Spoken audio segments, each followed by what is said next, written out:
Good morning friends. आप सभी को जन्माष्टमी की बहुत बहुत बधाई हो। पिछले सेशन में हमने जो बजट में जो चेंजेस हुआ था सेक्शन 16 सब सेक्शन 4 को हमने डिस्कस किया था, उसके बारे में बताया था मैंने।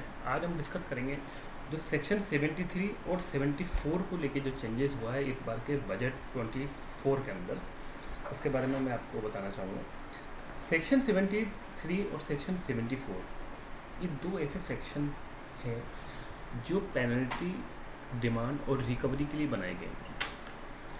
सेक्शन 73 में उन केसेस में नोटिस इश्यू किया जाता था जो बोनाफाइड केसेस होते थे। जैसे अगर मान लो हमने कोई सेक्शन 16 का सेक्शन 4 सेक्शन 16 का हमने कंट्रोवेंशन कर दिया, या कोई कैलकुलेशन एरर हो गया, किसी सेल इनवॉइस को हमने GSTR 1 में लेने से ले गए, मतलब ये बोनाफाइड केसेस है जिसके अंदर किसी भी तरीके का कोई हमारा मेलाफाइड इंटेंशन नहीं था।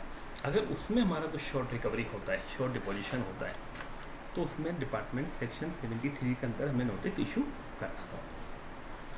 इसी तरीके से अगला सेक्शन था सेक्शन 74। सेक्शन 74 ये कहता है कि अगर कोई मेलाफाइड केस है, जैसे आपने किसी फेक इन्वॉइस पे कोई इनपुट क्रेडिट क्लेम कर लिया, या जानबूझकर आपने कोई इन्वॉइसेज शॉर्ट डिपोजिशन के लिए आपने नहीं जमा कराई, तो डिपार्टमेंट उसमें सेक्शन 74 में नोटिस इशू करता था। सेक्शन 73, 74 में नोटिस इशू करने का दोनों का टाइमिंग अलग अलग था।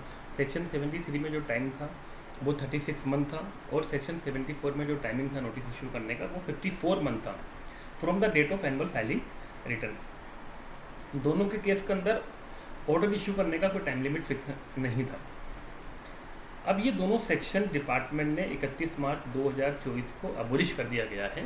डिपार्टमेंट इस बजट के अंदर ये अमेंडमेंट लाया गया है कि 1 अप्रैल 2024 के बाद चाहे वो केस आपका बोनाफाइड केस हो, चाहे वो आपका मेलाफाइड केस हो, अगर कोई भी डिमांड या रिकवरी के लिए नोटिस आएगा तो उसके लिए एक नया सेक्शन इंट्रोड्यूस किया है डिपार्टमेंट ने, सेक्शन 74A।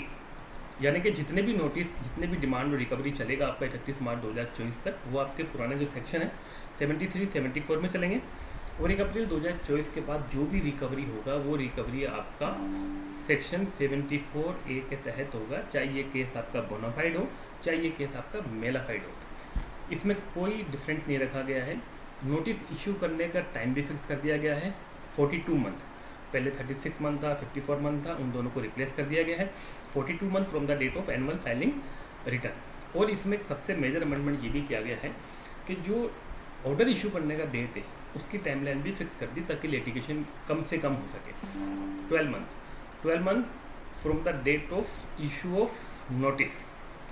और नोटिस इशू करने के 12 महीने के अंदर अंदर आपको ऑर्डर इशू करना पड़ेगा। डिपार्टमेंट को इंस्ट्रक्शन है 6 महीने की अप्रूवल, कमिश्नर की अप्रूवल लेके 6 महीने का टाइम बढ़ाया जा सकता है। ये अमेंडमेंट का मेजर जो ऑब्जेक्टिव है वो यही है कि जो लिटिगेशन में जो केस पुराने पड़े हुए हैं, जो कई के टाइम से केसेस चल रहे हैं, उसमें कमी आएगी, और जो भी अगर नोटिस आएंगे तो बहुत जल्दी उनका रिजोल्यूशन भी होगा। ये मेजर अमेंडमेंट था सेक्शन 73 और सेक्शन 74 में।